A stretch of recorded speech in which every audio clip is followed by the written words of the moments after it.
Yes, guys, welcome. It's Danny Glover, Fight Fan TV, and you know where it is. We're here for another episode of Word on the Canvas. So yes, it's been a mad week. It's been like ballistic, really. Like, mate, we've had some big announcements. Obviously, I just have to let you know I was the one. It was me. Yeah, me. I had dropped the information of the full card first. Yeah. So I dropped it first on Twitter. Let me calm down though. I'm getting white, maybe because it's the middle of the day. But yeah, I dropped it first on Twitter/X. The full card list. So it's 8 fights, mainly heavyweights, but we've got a light heavyweight fight in there and a cruiserweight fight in there. The main events being Deontay Wilder versus Joseph Parker, and we've got Anthony Joshua versus Otto Wallin, and we've got Jaya Pataya versus Ellis Zorro. We have Dimitri Bivol versus Lyndon Arthur. But that one I'm going to talk. Yeah, so we're going to go through what I think about all these. We've got Philip Hergovich versus one second. I think he's versing Mark Demore. Yep, I think it's Mark Demore. Let me just double check. Yep. We've got Frank Sanchez versus Junior Farr, and we've got Arslanbek Makhmudov versus Ajit Kabayel, and we've got Daniel Dubois versus Jabril Miller. So yes, the press conference was quite something to see. That was very entertaining. Frank Warren, Eddie Hearn, both up on the stage together.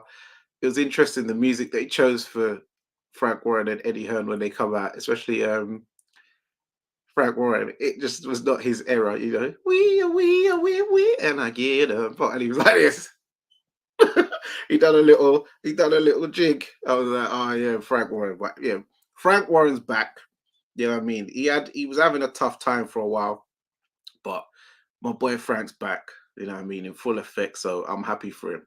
It's a good look. Yeah. So let's talk about the fights really. So Anthony Joshua versus. Hold on. Let me see if I've got any. Yeah, Anthony Joshua versus Otto Wallin. Uh, that's a good fight. Otto Wallin, he's on a low. He's got a good fight streak going on. I mentioned it before, but I keep forgetting off the top of my head. So since the Fury fight, which he put on a great showing for himself, he's on a 1, 2, 3, 4, 5, 6 fight win streak. He's beat the likes of his most notable people. Dominic Brazil beat him on points. Beat Kamil Sokolowski on points. But yeah, that's not like a massive thing. But Murat Gassiev, I thought Gassiev was going to take him out in Turkey, to be fair. And that was literally, that was September. And that, yeah, weren't long ago. And yeah, Otto Wallin pulled it off. He beat him on points as well. The only knockout he's had in that streak is Travis Kuffman. That was the fight after Tyson Fury, 5th round TKO. I don't actually remember seeing that fight, to be fair. But yeah, he's beat Rydell Booker, Halaman Olugun. I haven't seen that guy fight before, but he beat him on points. So yeah. So Otto Wallin, yeah, he looked very confident. I see he was saying that he's lost to Anthony Joshua twice before, but he feels that Anthony Joshua's peak is now on the slide. So he's now thinking that this is the right time to get him. I remember he was due to fight Dillian White a few years ago in the O2, but that ended up falling through on the fight week, and it ended up being Mary McGee versus Chantel Cameron as the main event in the end that night. So yeah, that I remember. Yeah, so Otto Wallin, he's been campaigning, getting his wins in and stuff like that. So he's been doing very well, to be fair. So I see Anthony Joshua winning that, but it will be tricky because he is a southpaw, Swedish. You know what I mean? Got good boxing skills, good boxing knowledge. But yeah, I think Joshua, and I remember their fight at the Haringey Box Cup, Joshua won on points. I think that was the first time they fought. Yeah, I think that's the first time they fought. But that was a good fight. But you got to remember that's like 3-4 rounds only. So this was a 12 rounder. But yeah, I see Joshua winning this on points. To be fair, Deontay Wilder versus Joseph Parker. Joseph Parker's looking good. He's looking very good lately. Um, he's been getting that uppercut into play again, like he did against Derek Chisora when he just fought his last opponent. He's putting that uppercut into play.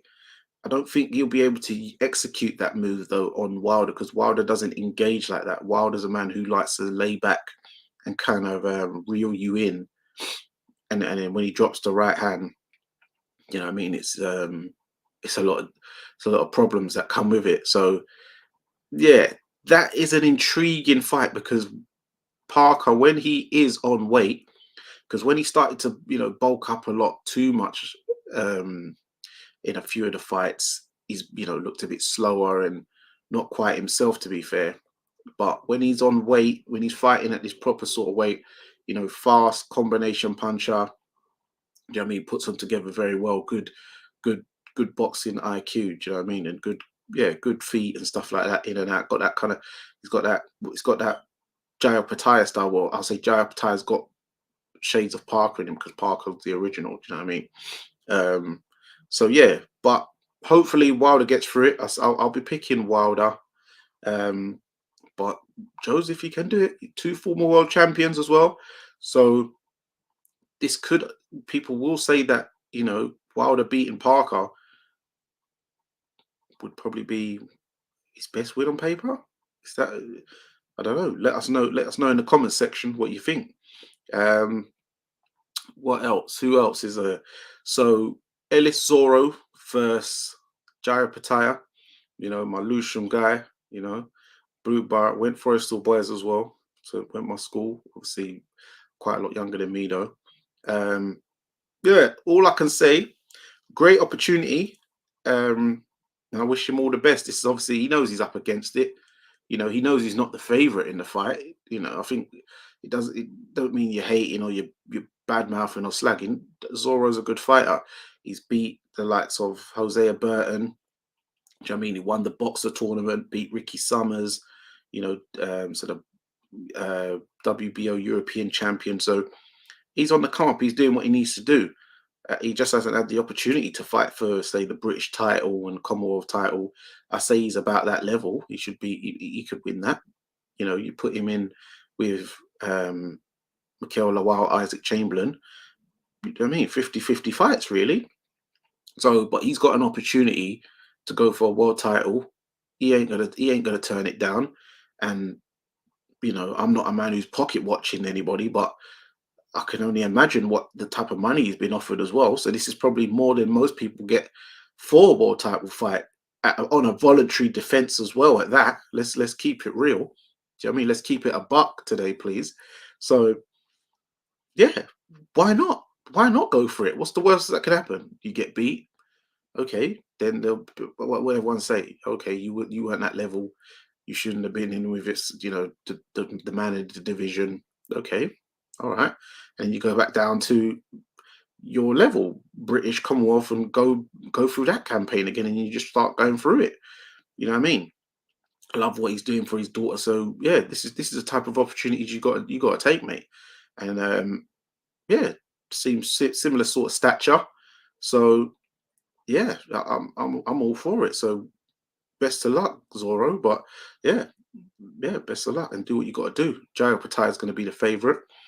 He's got them proper eyes. Like this guy, I'd like to interview him, but I don't know if I would ask the questions. I don't know if you'd be able to reveal if what I think's true. I think this guy's seen some stuff in life. I think this guy's seen some stuff. Them eyes say he's seen some stuff. You know what I mean? He's been through some stuff and he's seen some stuff because this guy's eyes, the eyes, man. You can look into the eyes of a shark, man. That's what I say. You're looking into the eyes of a shark. This guy, he's yeah, he's raging. You can see there's pain in there. There's pain, and there's yeah. This guy is very serious, and very He's an intimidating. He has an intimidating face. I tell you that he's got one of them faces that look very, very serious. A man that's on it. So yeah, he's on smoke. Next we've got Dimitri Bivol versus Lyndon Arthur. Now, the word on the canvas is that Lyndon Arthur was actually in talks to be scheduled to fight Craig Richards, possibly around January, February, to defend his IBO title on like Channel 5, that kind of stuff. But it seems that Lyndon Arthur, when he was interviewed, he said he got asked 3 or 4 days before that announcement that he got asked to fight Dimitri Bivol. So he's obviously gone and taken that. Don't blame the guy. But I can imagine Craig Richards is going to be frustrated. But so what's going to happen with the IBO title? Is that going to be on the line as well? Because maybe Dimitri Bivol might want that on the line, so then he can bring 2 belts to the table for when he goes into the undisputed. Because even undisputed, we tend to know that they like to have the IBO there as a nice little extra, as well as obviously the Ring magazine.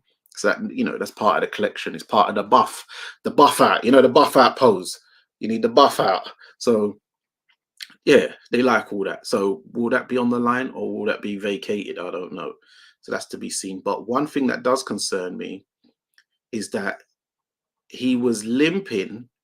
He was limping at the fight at the show, the Next Gen show in Newcastle. He was sitting behind Craig Richards. There's pictures of him. He's sitting right behind Craig, and I've been told by Craig and others that he was limping at the show, and then he was limping at the press conference. Now, why would you show that sign of weakness, even if you are in pain in your leg and you got a mash up leg or ankle? I don't know what it is. Yeah, you would firm it, especially like coming from the roads. You can't be showing signs of weakness. You've got to just, step and just walk with a mean face. You're grimacing. The face is grimacing. You know what I mean? But you just got to bop. You just got to start old school bopping. You just got to start old school bopping like hard. You just got to start walking in and get the arms with it as well. Like what? Obviously people are going to think that's a bit okay, but you just got to start going in, moving like that. You just got to start moving like you're a shower man or something. You got to do something to style it. But he's there limping. He keeps doing this. Showing these signs of weakness. Like when he did with Yard, oh yeah, you didn't hurt me to the body, you hurt me to the body. All right, you just tell me where to hit you. Just tell me where to hit you for the rematch. Like, what are you doing? Like, what you do? Then you're limping around. All right, fair enough. You're limping around in Newcastle because that was technically, say that was Saturday, Sunday, Monday, Tuesday, 4 days before. So say he got asked on a Sunday or a Saturday night. Yeah. And he's limping. Fair enough, he's limping. No one knows he got a scheduled fight, anything like that. Say he got offered on the Sunday. So he's limping, thinking, well, whatever. He's negotiating for potential January, February, whatever. So cool. But then, no, when press conference, it's game time. Take your painkillers, take what you need to take. Or just firm it. You've got to just firm it. But you're limping. So I don't know if he's even going to make it. And he's looking big. He's looking big in the face.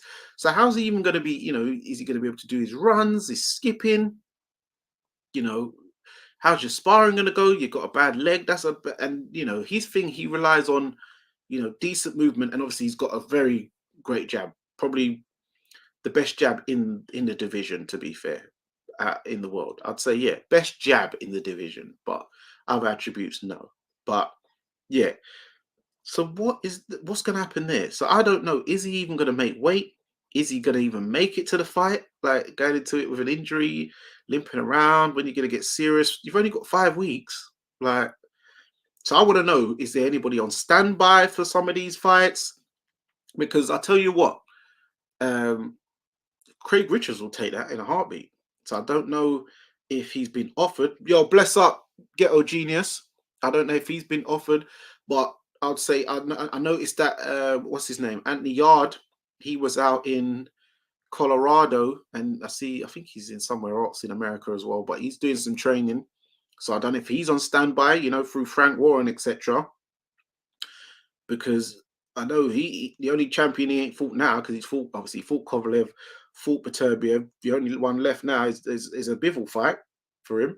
So if he wants to fight Bivol, I'd say, Yard, keep yourself fit, get yourself in like, trim it down a bit, trim down the weight, because I know you're naturally hench. Like, when people, for him, when he bulks up or whatever, or blows up, I wouldn't say blows up with fat or anything, he just gets wham.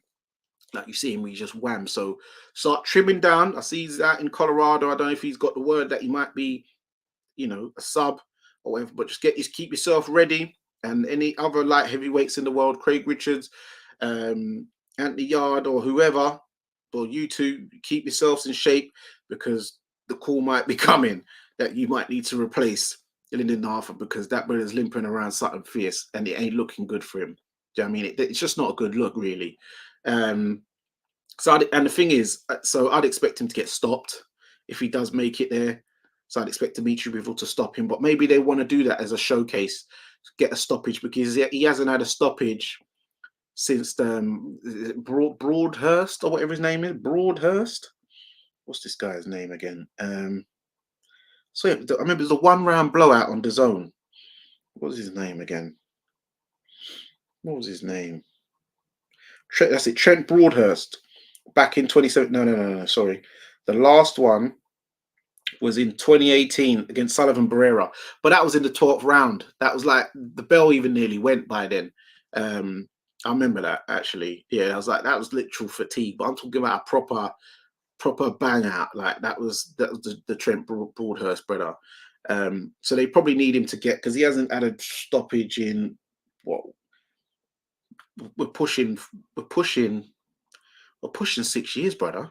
We're pushing 6. 1, 2, 3, 4, 5, 6, 7, 8. Yeah, like 8 fights, 6 years. So he needs to get a stoppage. What's going on here? Yes, big up JD05. It's Josh. Which Josh? Which Josh? Let me know which Josh it is. So yes, so I think that this is a showcase fight for him. Get him a nice little stoppage, and then they'll build that up for the Beterbiev fight, because they said that they want to make that fight. So yeah, and then who else is there? Jarrell Miller, Daniel Dubois. That was hilarious. Jarrell Miller, remember, he's a typical, I know some of these men talk about FBA snapping on each other, like that New York thing. They've got a cussing on Smash, but remember, Jarrell Miller is also part Jamaican, part Belizean. What is it? Yeah, so he's got quite a lot of flags. I remember, actually. Let me look on his Instagram page, because he's a flag man. He puts Mexico up in there. Hold on, one sec, guys. Jarrell, Big Baby Miller. So he's got Belize, Haitian, Dominican, and Jamaica. Okay, so he's not Mexican. So Belizean, Dominican, Haitian, and Jamaica. So he's Caribbean. 4 flags, Caribbean. And Caribbean people, we can cuss. We can cuss for days. We cuss.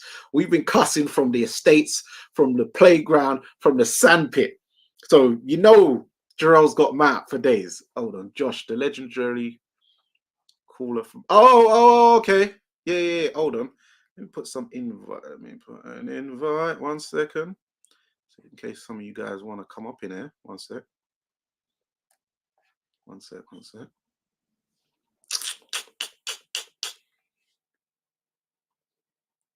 Links in the chat. So yeah, if anyone wants to pop on, let me know. Just hit the link. I believe that's a link. So yeah. So Jarrell was just on smoke. He was cussing everybody. Cussed Deontay Wilder, cussed Anthony Joshua. Obviously, he was on to Daniel Dubois. And Daniel Dubois, he's Grenadian, but oh man, he's just one of them guys.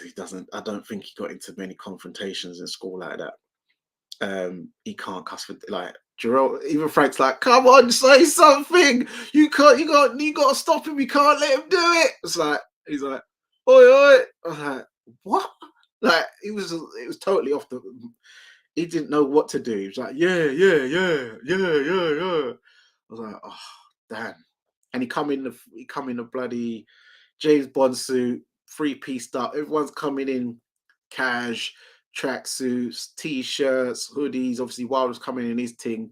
He's got the bow tie, but it's like rock star kind of, you know, how he does it. Even though before he used to dress like a church boy, to be fair.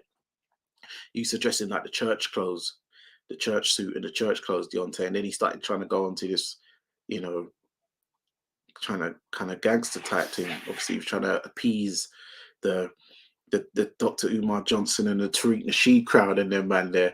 So he started to go on the LD, what's the LDBC crowd, them man there. But now he's kind of toned it back now, and he seems more. He's starting to be himself more now again. Ghetto G. Hold on. Let me. I need to boss these comments up. Let me do it. Yeah, I'm moving mad. Hold on, because I'm reading them, but I'm forgetting the viewers. So yes, bless up. How did Arthur get this random shot? I don't know how he got the random shot. You know, they obviously approached him for the. You're gonna have to ask him, but he was due to actually.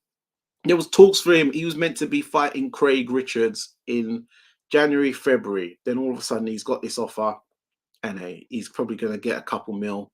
So it is where it is. But yeah, he should have. He should. I don't know if he's even going to make it to the fight the way he's limping around. But yeah, hold on. Ghetto Genius and the Caribbean blood going to come through. Well, yeah, Daniel Dubois Caribbean as well, to be fair.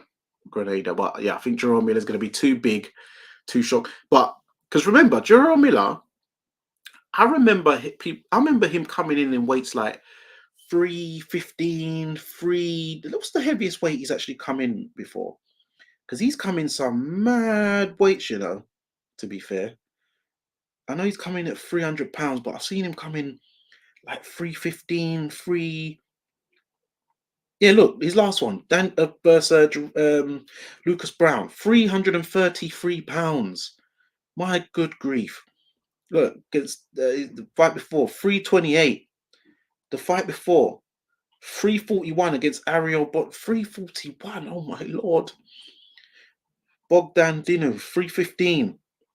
Thomas Adamic, 317. Against Dufois, 304. The last time we come in under 300 pounds was against Marius Wack, and he was 283. Marius Wack was 268, and Marius Wack's some massive brother anyway, and that was in 2017. But so yeah, so let's just say let's just say he even trims it down, or people go, oh, he's only them sizes because of the juice. Okay, so let's say 30 pounds of that, or 28 pounds, 2 stone of that is juice. He's still 3 bills. He's still 3 bills of pounds. That's too much. Like, Daniel Dubois ain't going to be able to hack that pace, because when Daniel Dubois hits him in, the body shot ain't going to work. Let's not die out and act like that body shot's going to work. That body shot ain't going to do nothing to Jarrell. If he hits him, Jarrell, in the belly, that ain't going to do nothing. It's too much bass.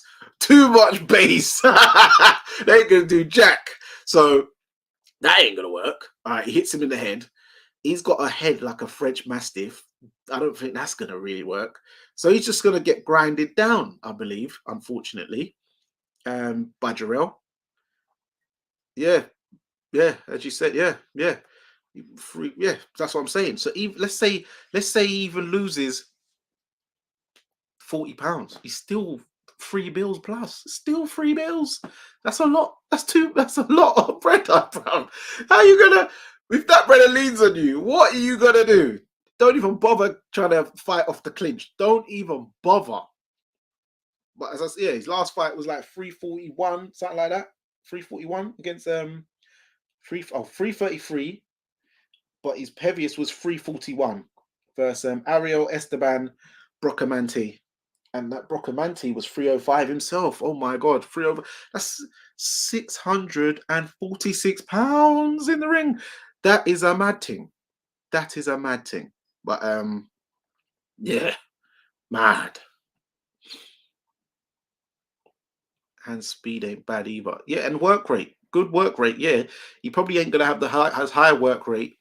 Well, he didn't last time out. He still had a good work rate, but not as ballistic as when he was, you know, supposedly allegedly on the stuff.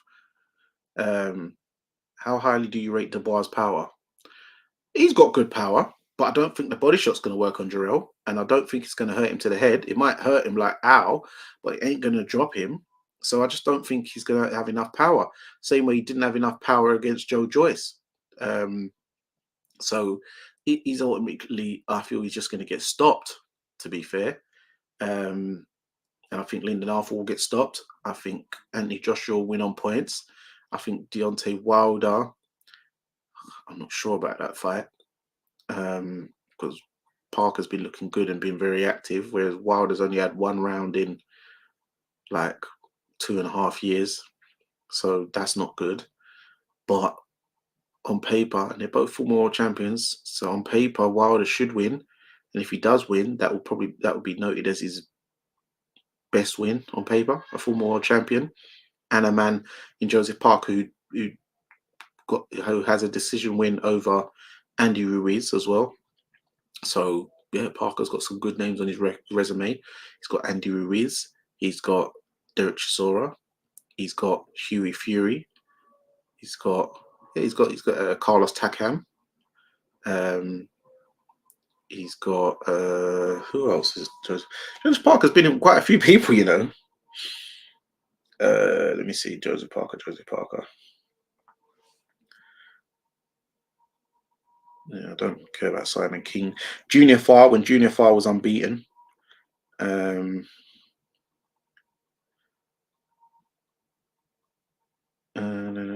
Carlos Takam, Daniel Martz. Yeah. Brian Minto was all right. Yeah. So yeah, he's been in with decent people, but I'd pick Wilder to win that.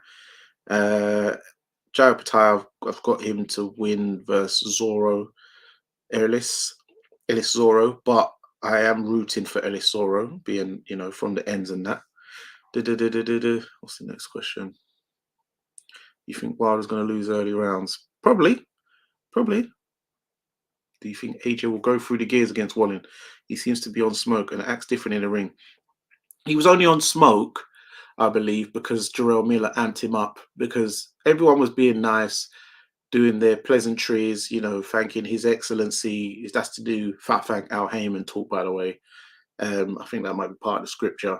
But yeah, they're thanking His Excellency. It's only when Jarrell Miller, everyone was being nice, and had Jarrell Miller not been there, or Jarrell Miller acted nice, Anthony Joshua would have acted nice. But because Jarrell Miller riled his feathers, then Anthony Joshua decided to, you know, start being aggressive as well. So he started, you know, getting aggressive. He was aggressive to Dev Sani, but Dev Sani, he had it coming, to be fair, because he's been cussing AJ on Twitter for ages.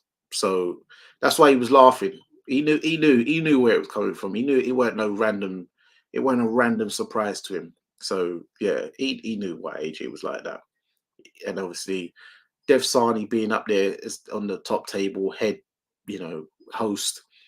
That's, you know, showing Frank Warren as the A side. You know, he's got his guy up there, whereas, you know, AJ's used to Eddie Hearn being the guy there, or Adam Smith narrating.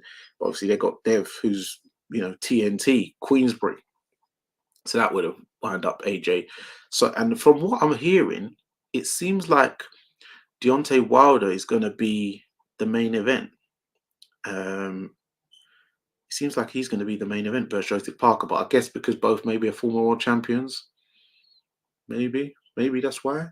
But because AJ doesn't seem bothered either. I think he was asked, is he the main or the co-main? And he was like, let's just say I'm co-main, because anything more is a bonus. So he doesn't really care, really, which is good to hear. Do you know what I mean? Stars make fights, and Wilder beats up plodders, not really seeing fight movers. Spilker was a mover. He knocked him out, iced him bad. Trying to think any other movers. Yeah, to be fair, that's the only one I've seen him knock out. Parker done well against Ruiz. Yeah, he got the victory. Done more than well. Wilder versus Zhang would be a fantastic fight. Zhang would outweigh him by 70 pounds and has a super dense skull. Yeah, but everyone outweighed Wilder, to be fair. Joseph Parker these days he's weighing in at about what 250, 255. Wilder, the proper Wilder normally weighs in like 220, 225. So Parker will still have 30, 35 pounds on him. But that doesn't mean much when he drops out right. And it don't matter if you're weighing 200 pounds or 300 pounds, he still drops you. Tyson Fury was weighing 280, he still dropped him twice. Do you know what I mean? And then he dropped him twice in that first fight, and Wilder was weighing 212. He was weighing even under what he normally weighs. So hey, but that will be interesting. AJ was on smoke in the what in yeah, that was due to Jarrell Miller pissing him off though. That was Jarrell Miller why he took his frustration out on Wallin, because Wallin just saying that he felt that AJ's past his prime and it's time to get him. It's not really. Do you know what I mean? AJ would have brushed that off, but what he wanted to say, because he couldn't outcuss Jarrell Miller, obviously the gloves are off, which we've never seen. AJ's admitted Jarrell rinsed him, just dismantled him there. So he's obviously dismantled him on the stage again. AJ can't get his words out. He just says, shut up. Like that's when you can't find the words, so all you can say is shut up. And just say it aggressively and just start swearing and expletives. But because he couldn't do that, so he knows he can talk to Wallin, because Wallin ain't no cusser. He's coming in Sweden, man. Come on. He ain't got no chat. So AJ took his frustration out on Wallin, to be fair. The ghetto genius. Wilder has still got to prove himself. His record stinks dead, opponents. Why does it stink dead? Why does it stink dead? Okay, he has Bermain Stavern. He has Dominic Brazil that he iced in 1 round. Yeah, he took AJ 7 rounds. He iced Robert Helenius in 1 round. It took AJ 7 rounds. Again. He's fought Fury 3 times, but yeah, he didn't get the victory. But the first one, controversial. He was due to fight Povetkin in Russia, but Povetkin got caught with PEDs. Not Wilder's fault. So, hey, can't really blame Wilder too tough all the time, even though he should have fought AJ. But then the thing with the 50 mil, I don't know. That was all a bit weird, that one. But let's back to the fights.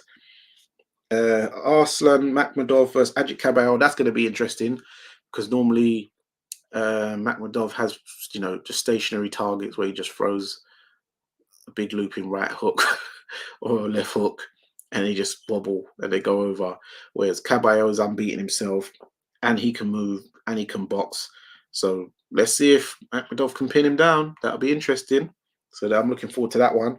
Frank Sanchez versus Junior Farr. Junior Farr, I thought he was something. It was a kind of crap showing versus Joseph Parker, but I thought, I don't know, it's just like whatever. Then he got beat smashed by Lucas Brown. So I expect Frank Sanchez, but Frank Sanchez, he can just go into that boxing kind of thing, but he needs to showcase himself. He knows he's on the big stage with other heavyweights. So if he wants to push himself in them rankings and stuff, I think he's going to go for the knockout. So I expect him to take out Junior Farr. Philip Hrgovic versus Mark Damori. Now, I know YouTube has advanced from the days where he probably learned the boxing on YouTube, Mark Damori, but I still don't think he knows how to box, even though he somehow managed from that David Haye showing. So he's 41, 2-2 with 36 KOs. I don't know what the hell this. So he's from Australia as well. So since the David Haye thing, he's had 1, 2, 3, 4, 5, 6, 7, 8, 9, 10, 11 fights since that 2016 fight, and he's won all of them. Yeah. So he's on an 11-fight win streak, but Hrgovic should take him out. Hrgovic hasn't even looked good, to be fair, in his last few fights, but I expect him to take him out. He should take Damori out in no more than 4 rounds. It shouldn't take him more than 4 rounds to take him out. Makhmudov was one punch away from badly sleeping his last opponent. That was a good stuff. Yeah, yeah, yeah. That black brother. Yeah, that ref. Even when the ref grabbed him, he just fell back and sagged in the. He was gone. He was gone. Yeah, yeah. If the ref didn't stop that, that was gonna get it. That was gonna be dangerous. Out of 43 fights, you struggled to give a decent name apart from Fury. So what are you saying? Bermain Stavern's not decent?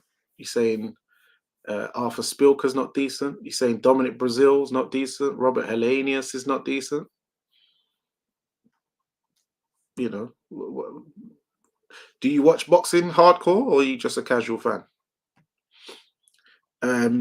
When I was watching the presser, I was thinking that Hergovich looks so old. Bro, he's only 31, but you know, maybe he had a hard life, you know? Maybe he had a hard life. You can't, do you know what I mean? Don't. Yeah, he doesn't look 31. He definitely don't look 31. He looks older than me. He looks older than me. No, them guys was getting a payday. How could Bermain Saverne be getting a payday when he was the world champion? That's who Wilder beat. Bermain Saverne beat Chris Arreola. Oh yeah, Wilder beat Arreola as well, to be fair. And Eric Molina, which everyone gives AJ credit for. So yeah, he's fought names. He's fought some decent names. Obviously, he's not. His resume is not as good as AJ's. I won't say that, but I wouldn't say that it's so trash. Do you know what I mean? But yeah. So then afterwards, now, so that was great. So then we're moving on to the next day. I didn't know that this was going to be on the next day. I thought it was going to be like I thought it was going to be done on the Friday because I heard Frank Warren say in an interview he did like a media scrum, and he said that he was going to do there was going to be another announcement on like in a couple of days. So I thought that the Usyk Fury was going to be on Friday. So that was done on the Thursday. So that was that was good. Next day, Fury was just going mad. He was shouting, screaming as he usually does, like when he's on the exercise bike. Go, ah! He was trying to get a rile out of Usyk again, but he should have known by now. But it doesn't work. He's seen it. You've screamed in his face in the ring. You've done all these videos screaming. So it's just no point. There's no point screaming at Usyk. It's not working. And then obviously Usyk went into some kind of biblical quotes and stuff like that. Started talking about David and Goliath. And then he's like, "Now God won't help you. God," I was like, "Oh, don't go there now, Fury. Don't go there now. Don't do that." You know, he sat and you're talking them their shaitan talks. God will punish you. Oh yeah, he beat Ortiz as well. The same Ortiz that they kept away from Anthony Joshua. Eddie Hearn signed Luis Ortiz, fed him to Dave Allen, fed him to another brother, kept him away. Hey, let's keep it a buck. Yep, twice. Oh, his legs. Yeah. Let's not beat around the bush. Wilder's CV is pretty poor. But like you alluded to, Wilder and AJ have common opponents, and Wilder deserves some credit too. Exactly. And the common opponents they have, two of them, Wilder slumped in one, and AJ took several rounds to deal with him. The only one AJ done quicker was Eric Molina, but then even Fabio Wardley took out Eric Molina quicker than both of them. But what does that say? Eric Molina's a man who just loves to hit the deck anyway. I swear even Alan Babbage took him out quicker too. so, so I don't even care about Molina. But yeah, Fury screaming and shouting. I just thought, but I've always picked Usyk. Some people were like, "Oh, Usyk now." Ever since the Ngannou fight, I saw my guy Levi was saying he notices a lot of people talking about that they feel that he feels that people are only going with the Usyk thing because of the Ngannou fight. He wants proof that even I was picking Usyk before, but as I said, you can check out the Neutral Corner podcast during the penultimate rounds. I think the first time I even mentioned it, or I might have mentioned it even before, but you can definitely check one out where me and Lex did one where we was answering them just us two, and we both picked Usyk. We both picked Usyk from ages ago, time ago. You can check it out. Go on to the neutral corner episodes during the penultimate rounds. I'll try and find the first time I actually said it actually for you, and I'll get my editor to, you know, crop it up and I'll stick it up, and then I'll put the link so you can check the date of that release date of that video, just so that it's ironclad, because I don't want no one thinking I'm just some new Usyk guy. Remember, that was one of the reasons why I wanted to see Usyk live. That's why I went to Poland. So, you know, I've been an Usyk guy. So I know. Come on now, I'm a master aficionado for a reason. What do you think of AJ switching trainers to Ben Davison for the Wallin fight? Yeah, it's only one fight, and he's worked with Ben before. When he's in the UK, he usually works with him, and then when you know, Ishmael Salas is ready, or whatever the guy's name, not Ishmael Salas. What was the guy's name? The other Spanish guy. What was it? Ishmael Salas? No, it weren't Ishmael Salas. Oh, it's a Spanish guy. Anyway, when he was ready, then he'll go with him. And obviously, when he goes over to Dallas and trains with Derek James, then he'll go with him. But when he's, you know, doing his usual fitness first stuff, then he will train with Ben Davison. So it's cool. If he wants to, if he feels that, maybe he feels that because Wallin is a more European style, that this would suit better for Ben Davison to train him than for Derek James. Because Derek James's fighters don't tend to fight Europeans, do they? So yeah, I don't really see them fighting Europeans. Well, actually, yeah, no, they don't. Even when you're talking about Chris Algieri, he's like, yeah, he's a European descent, but he's an American fighter, American styled fighter. So yeah, they don't really fight European kind of guys like that.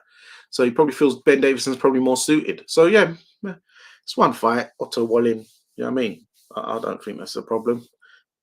He'll go back to Derek after. When he's fighting Wilder, he'll definitely need like a Derek James, because Ben Davison's not going to make him start going on his toes like Fury in the first fight, is he? So he ain't going to start doing that. And if he does try to do that, that's not the way to go. I don't think that's the way to go. Well, I hope it's just for one fight. He said it's for one fight.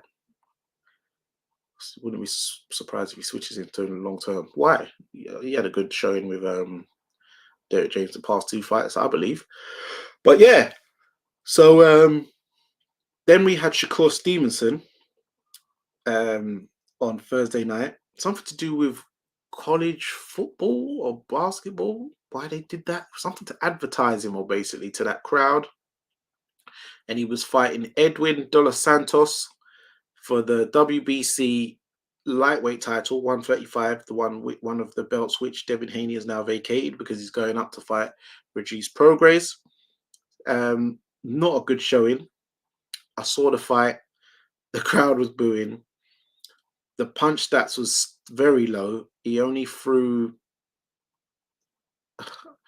on average, I counted about 17 punches around on average, and he landed 65 punches in 12 rounds. For the most of the fight, he was running around. Even Edwin was doing like signs that he was running. It wasn't good. It was bad. But that doesn't take away that he's still a cold fighter. He says it was an off night, but you see what I've got a funny feeling with Shakur. As good as he is, yeah, very good skills, yeah. But my thing with him, this isn't the first time. Like the thing, what made him start running, I think he felt the power early from Edwin De Los Santos, and he thought, "Oh, I'm on my bike," and started running. And he did the exact same thing, if you remember, back in 2020 during the pandemic. I remember it was on one of them top ranked ESPN no crowd. It was in the bubble, one of them bubble venues in America, yeah. And he fought that Toka Clary, the African guy, and he got hit and he went on the run, and it was like he stunk the place out again. He stunk the place out then, and he said afterwards, "Oh, he even said I got hit with something." This is when he's talking to Tim Bradley and Andre Ward. I got hit with a shot, I thought, oh, I don't like the feel of that. So I just decided I'm gonna box. So he just he started getting on his bike and stuff, and it weren't a good showing. But Tim Bradley proper capes for him, where proper capes for him.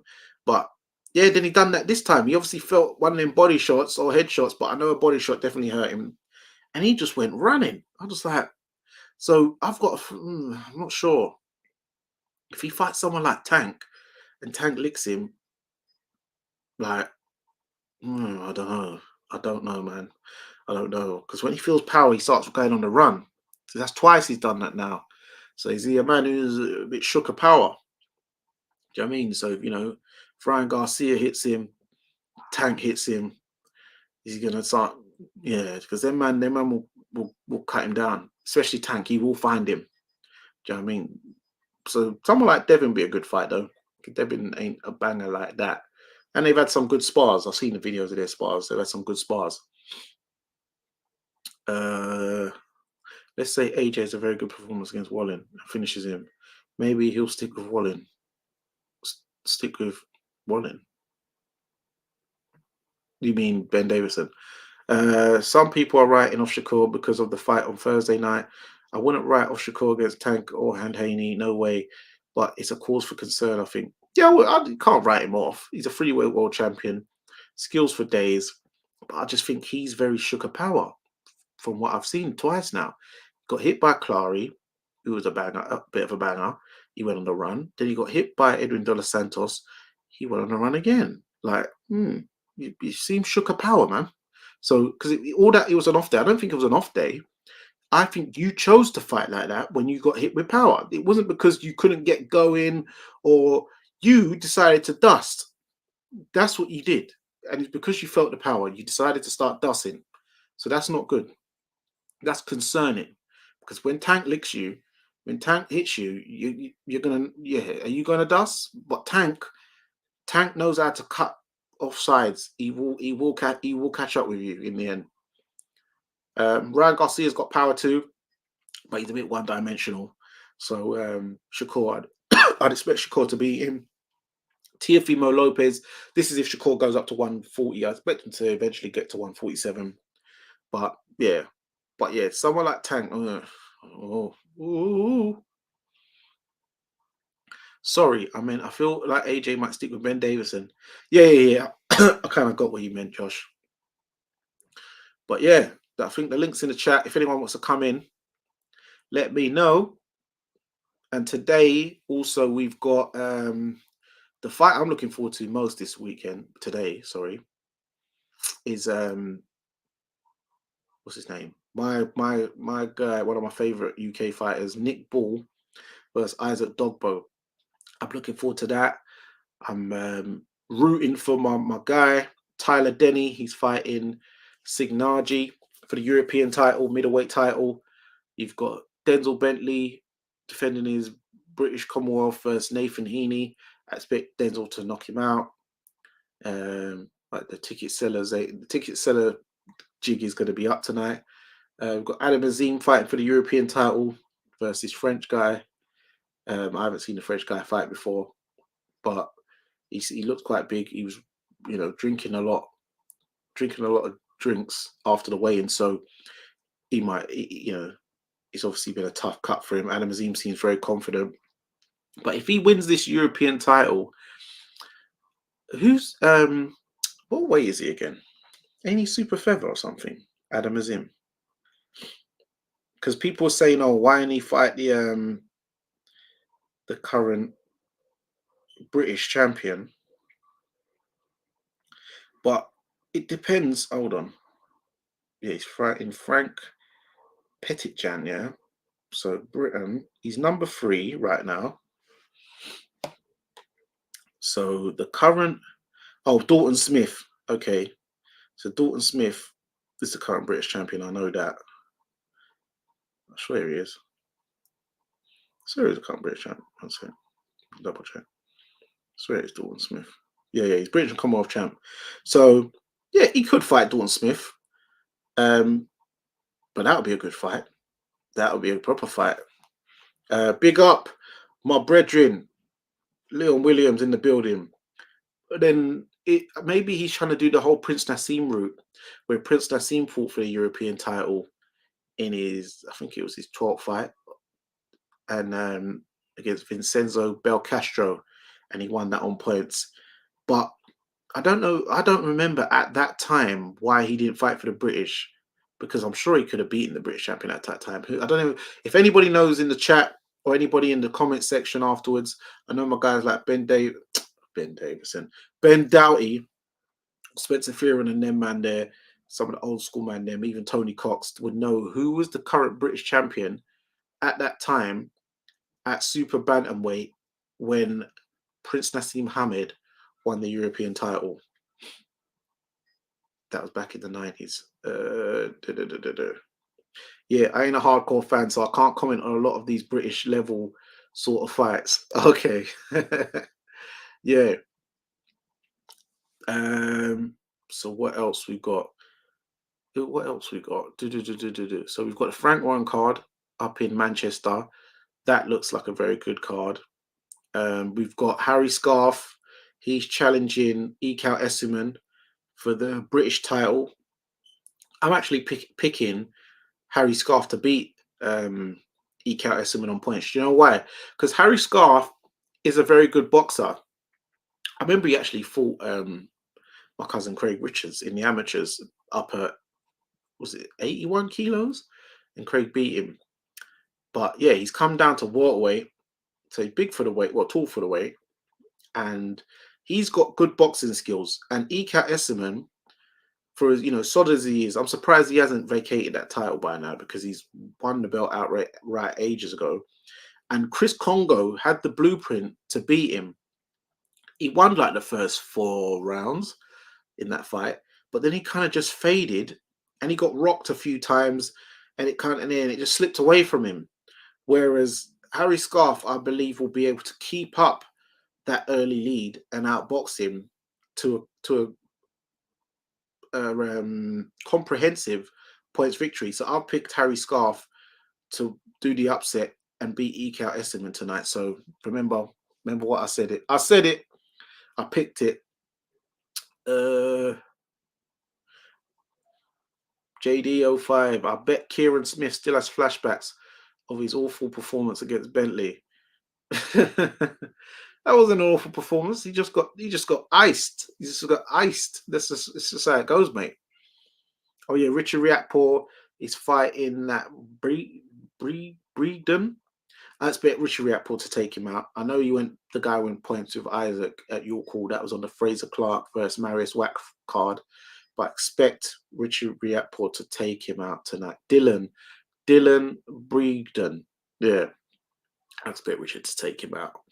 But what other fights is there? Is there any other fights this weekend?